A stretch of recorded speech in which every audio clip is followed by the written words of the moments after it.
Hi, and welcome to Interior Creatures Home on YouTube. My name is Jaclyn Michelle, and I am the creator and founder of interiorcreature.com, which is a website that you may have stumbled upon when you were Googling different parts of your chart. So, I'm a birth chart alchemist, which means what I do is I try to help people utilize the tools of human design, the gene keys, and astrology to really mine their birth charts for gold, to use it as a tool to kind of turn off autopilot and step into the most authentic expression of yourself. So, AMA Fridays were a project that I had launched back in 2018 when I first launched Interior Creature, and then life kind of got away from me. So I'm bringing them back, and I'm going to be here every other Friday or so to answer your burning questions about human design, the gene keys, and astrology. So without any further ado, let's get into this week's question. So this week's question came in via Instagram. It's from Sumita. Sumita asks, I have split definition in my chart. Does that mean I need to be around other people to get work done or to manifest? And PS, she says she's a 5-1 generator. So before I get too ahead of myself, I want to make sure that everyone, especially folks who are just starting their journey with human design, understand what we're talking about. We're talking about the term definition. So in our charts, we know that another word for a closed center is that center being defined, right? So those are the centers that are colored in our chart. And there's actually 4 different ways we can describe the way our centers are defined in our charts. Single definition, split definition, triple split definition, and quadruple split definition. So let me show you an example of each one. So on the screen right now, you see my chart. I have something called single definition in my chart. And what that means is every center that I have defined, my sacral, my root, my spleen, they're all connected to each other via a channel, and they're having one kind of dedicated conversation. They're all speaking to one another. So my sacral is connected to my root via the channel of concentration. I've got my spleen connected to my root via the channel of struggle. So all 3 centers are in kind of one single conversation. But the more centers you have defined, the more opportunities there are for your centers to end up in conversations where they're not talking to one another. So take, for example, this chart right here that has split definition. We notice that the head, the mind, the throat center, those are all connected, but there's a gap between the throat center and the self center. There are no channels connecting those centers together. We see gate 31 reaching down to the self center, but we don't have gate 7 connected. It's not activated. They don't have that channel of the alpha. So their centers are engaged in 2 separate conversations. This is actually my little brother's chart. So his head, his mind, and his throat are connected and having one conversation, but then his self, heart, spleen, sacral, root, they're connected via multiple different channels. Those 5 centers are engaged in a single conversation as well. So we've got the head, mind, throat talking to each other in one. Think of it almost as like they're in one room having one conversation, and down the hallway in a completely separate room is his self, heart, spleen, sacral, and root having a second conversation.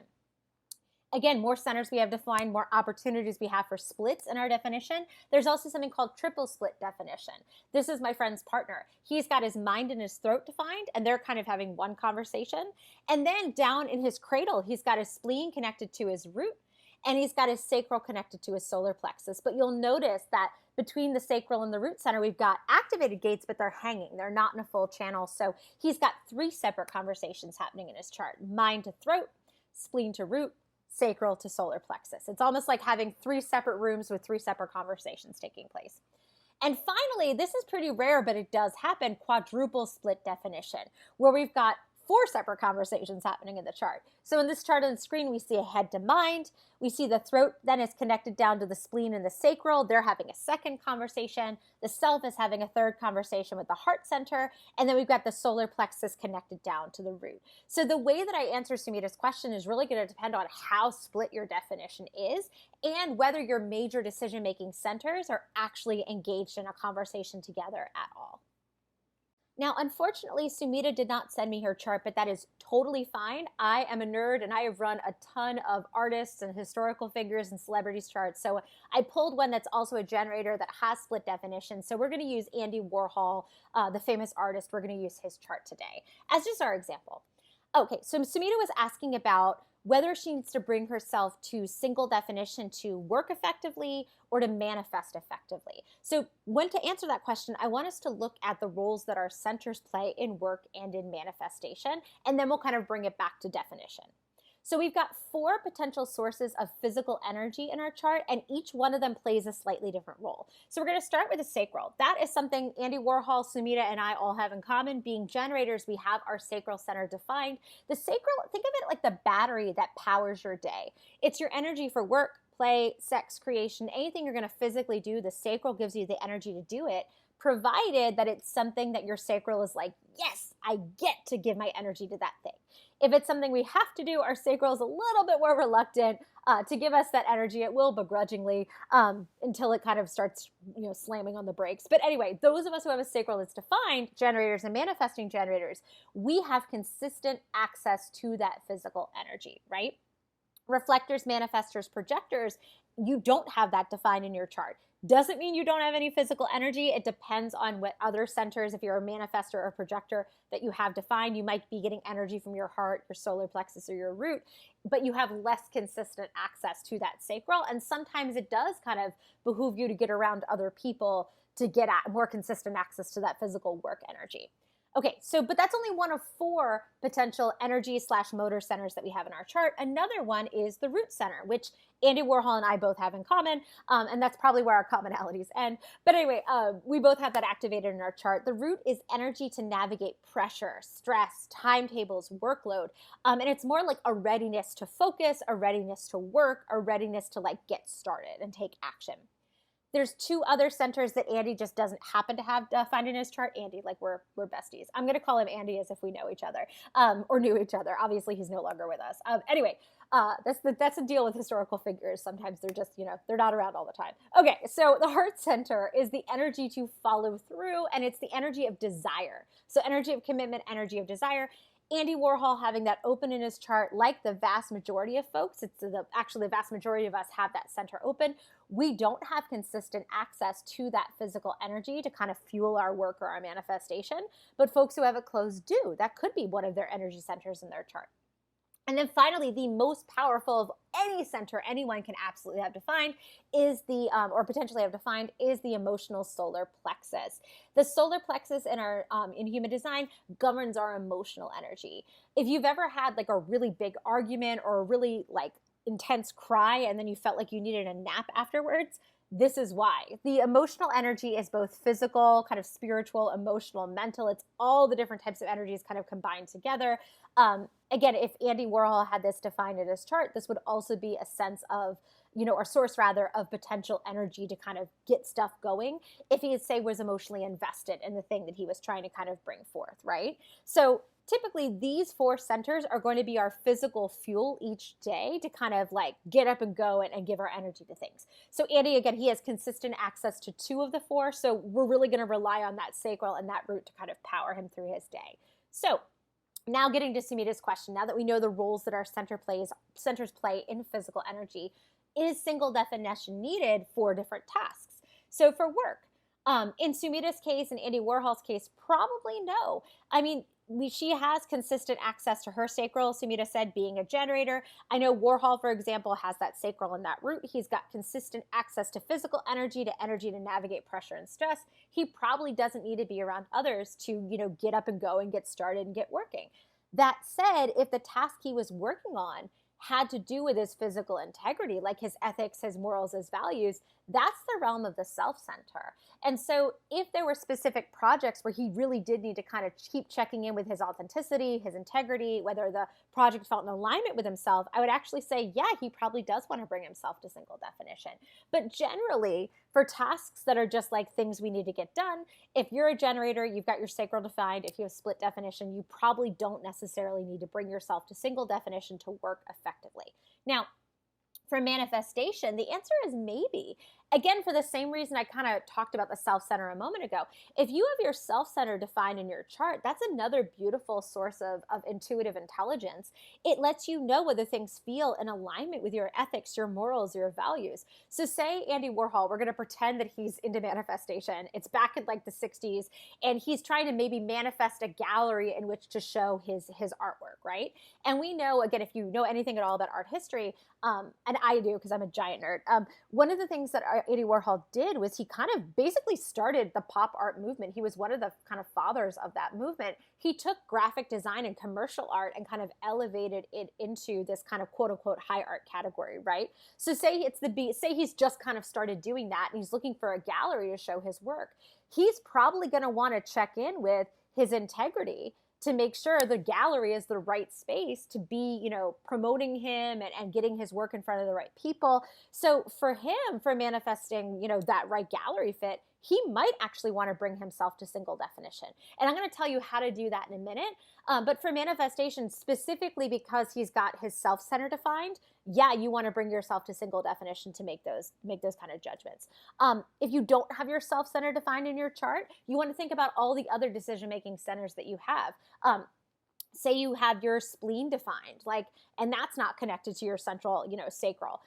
Your spleen gives you a really good source of, is something feel safe? Is it productive? Is it ethical or I guess effective, efficient, etc.? Is it true?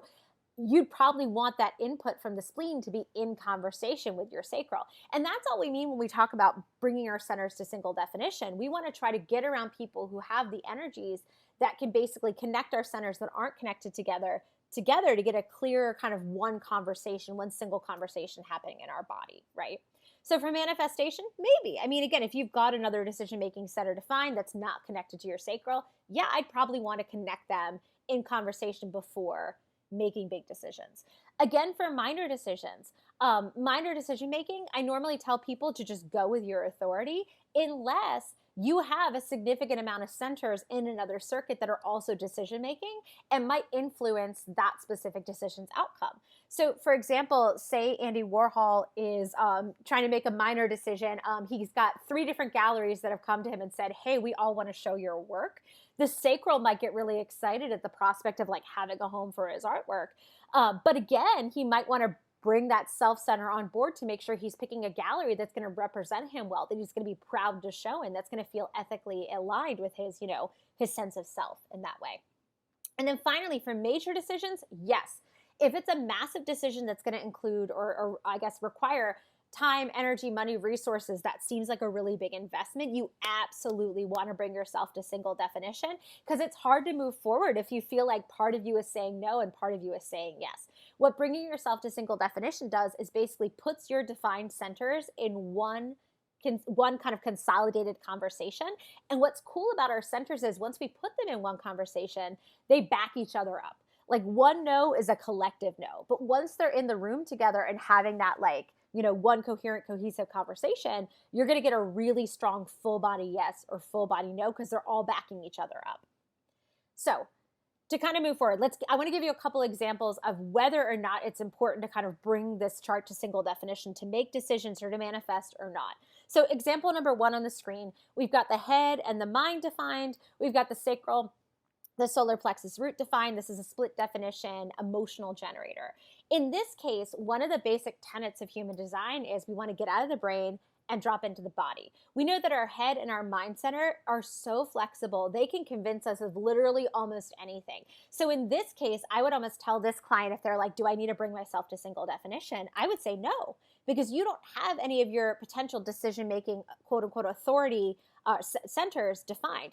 Yes, there are people that can have mental authority. Sometimes it's called environmental authority or sounding board authority, but those folks are so rare that they literally have nothing in their body they can rely on as an intuitive inner voice. They have to kind of go to what makes sense and trying to kind of get themselves in a supportive environment. So because this person has their sacral solar plexus root, we almost want to turn down the chatter of the mind and head, turn up the volume on the sacral solar plexus root, let them make the decision, and we can turn the volume back up on the head and the mind center when it comes to executing or logistical things to help kind of make that decision manifest. And here's another example. This is a person with triple split definition. We've got the head and mind defined, the throat and the self defined, then we've got a third conversation of the spleen, sacral, root, solar plexus. So again, let me just head and mind, throat and self, spleen, sacral, solar plexus, root. Sorry, I forgot I had those all kind of, outlined. So this is a person where we want to bring them to almost not quite single definition, because remember, head, mind center we don't need to worry about bringing them into the conversation. Sometimes that can actually make things worse, because again, our head and our mind center are so flexible, so plastic, so malleable. We can convince ourselves of almost anything. The most important thing to bring to single definition in this case is bringing that spleen, sacral, solar plexus root in conversation with the wisdom of the self center. Because again, the self might have strong opinions about ethics, morals, values, alignment with that decision, that again, it's going to feel more solid in the body. To just have that self-center involved in that conversation. So when to bring yourself to single definition, I like to think of it through the lens of decision making. Are you making a big, major, life-altering decision that's going to take a ton of time, energy, money, resources? Or are you making a small kind of day-to-day decision? Like, do I buy those shoes? Do I have coffee with that person? If it's a small decision, just honor your sacral. I know Sumita, who asked this question, has her sacral defined. It gives you quick, in-the-moment guidance about what you have energy for, what you don't. Like for small decisions, we can just go with whatever our loudest, strongest, quickest inner authority center that's defined is. But when we kind of walk into the territory of massive decisions, then it is kind of important to get all of your decision-making centers on the same page. So I'm going to show you what that looks like in a moment, but a couple strategies you can utilize to kind of get your centers all talking to each other. The first one is you can go to a public place. If you happen to be someone with a lot of hanging gates between your closed centers, that might actually work for you. Just law of averages, there might be people who have those gates defined that just temporarily they bring you to single definition. You're able to get a clearer, more cohesive, message from your body. Other people get really targeted with it and really intentional. I know personally, I have a whole little folder on my desktop with all of my friends and family's charts. So you could get really specific and say, okay, I need someone with gate X. I'm going to go look up, see who I have in my life who has that gate. And instead of outsourcing the decision to them, you're not going to go up to them and say, hey, I got proposed to, what should I do? You want to just be in their energy as you're weighing that proposal. Doesn't mean you don't want your friends or your family's insight. I always like to we can talk about decision making and when to kind of pull in other people in a different video if you want. But anyway, just if you're trying to get it clear about what you want and what your body is telling you is your intuitive yes, just being in their energy is enough. And then finally, absent that, you could get really strategic and consult the transits. So every single planet, as it's making its way through the 12 signs of the zodiac, is also kind of moving through all the degree placements, right? And human design, our gates are just the degree placements in astrology translated into basically human design language. So if you're trying to get yourself to single definition, you might not actually need anybody else temporarily. You might be able to consult that transit calendar and notice, oh my gosh, tomorrow this gate's being transited by this planet. That's the energy that I'm missing that I need. And the closer the planet is to us, the stronger that energy is going to be, especially the luminaries, especially like the sun, the moon, even the nodes, and our earth placements. Those are the ones that are going to kind of resonate more kind of powerfully in our body. But you could also consult the transits. It's like having a second person. It's like a celestial second person. It's like the universe can be that person that kind of closes stuff out for you.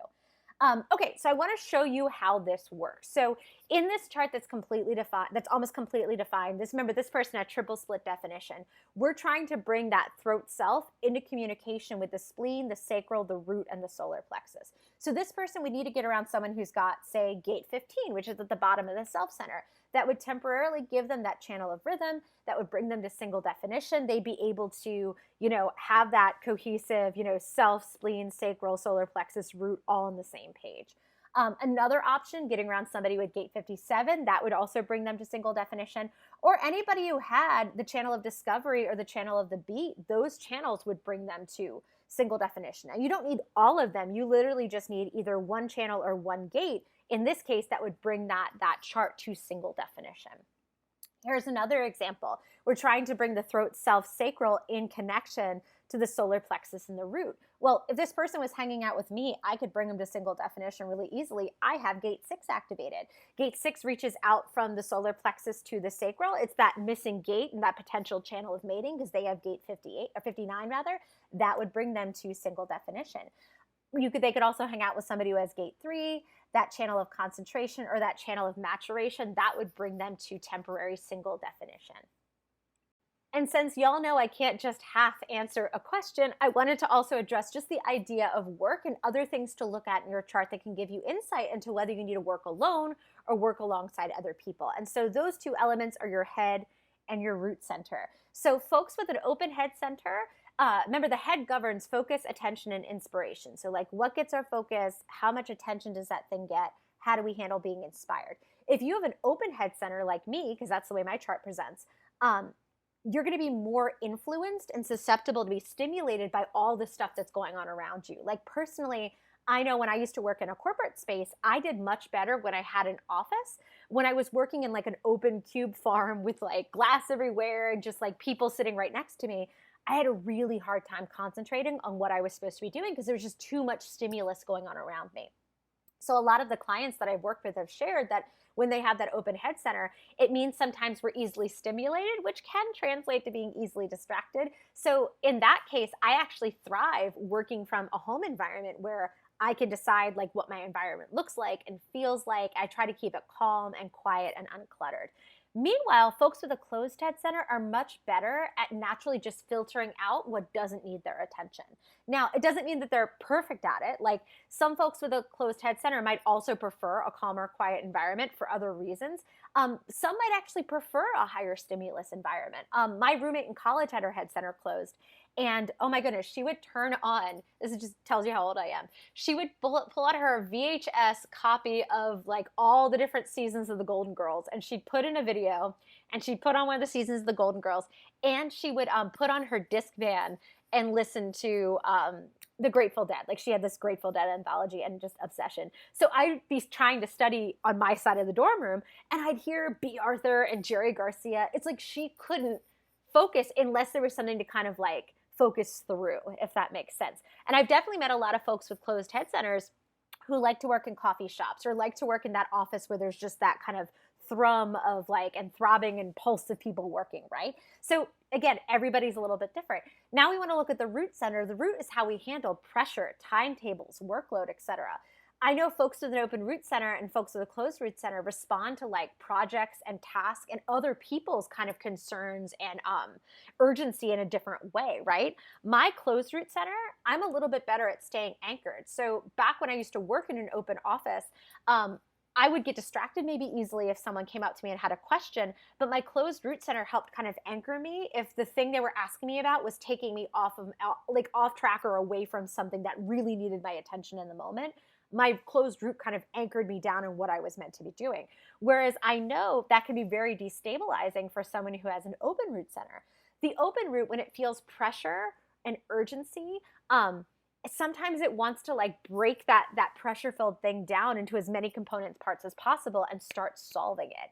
And so that open head open root combination, I've met a lot of folks over the years with both of those in their chart who really do prefer an office where they can close the door, a calendar that they control where they can kind of say to folks like, here's when I'm available, here's when I'm not. So they're not being pulled in directions that maybe are contrary to what their energy wants to do because they recognize how open and easily stimulated they are, right? Because remember, the head and the root, they're both pressure centers. And if you have them open, you're open to other people's pressures and urgency and questions and attention, right? So folks with the closed root center, again, might be a little bit better in those environments, but again, it depends on what it's paired with. Open head, open root, those are the folks closed head, closed root, those are the folks that I've noticed who prefer sometimes the, coffee shop or that like higher stimulus environment, and they feel really anchored and grounded, like they like having something going on while they're working and being productive. I've met a lot of folks with a mix of the two that do still prefer kind of their own workspace. Like I'm mixed. I have the closed root center, the open head. I definitely prefer my own calm, quiet environment just to be my most productive. Well, Sumita, I hope that answered your question. If you have a question about human design, the gene keys, or astrology, or any kind of alchemy of the three, definitely send it my way. The email address is on the screen, interiorcreature@gmail.com, or you can DM me on Instagram. It's @interiorcreature. And if you're new to human design, I definitely want to invite you to come and join us on interiorcreature.com. There is a little link at the top of the webpage that says new to human design. And I have hot linked a whole bunch of articles for you to help you unpack your type, your centers, your strategy, your authority to get your kind of foundational basics of your chart. So I will see you again next week, and I cannot wait to answer more of your questions.